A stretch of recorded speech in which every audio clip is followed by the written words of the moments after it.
Welcome back. Bulletin का बाकायदा आगाज करें और सबसे पहले आपको बताएं कि अमरीकी सदर ट्रंप ने ईरान के साथ जंगबंदी में तोसी का ऐलान कर दिया।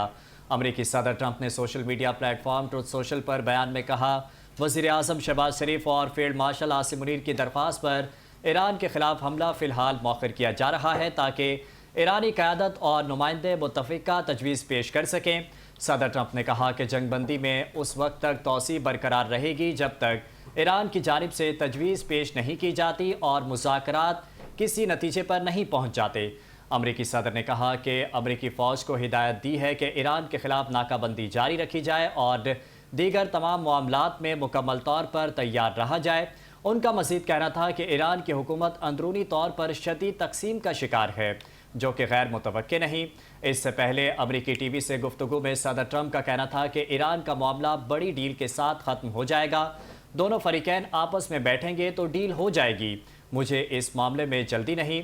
अमरीका जंग ख़त्म करने के लिए ईरान के साथ मुआहदा कर लेगा। उनका मज़ीद कहना था कि जेडी वेंस और अमरीकी हुकाम मुज़ाकरात के लिए पाकिस्तान का दौरा करेंगे। ईरान जिस नहज पर है उसे मुआहदा करना ही पड़ेगा। सदर ट्रंप ने ईरानी क़यादत से मुज़ाकरात से कबल ख़वातीन की रिहाई का मुतालबा किया था।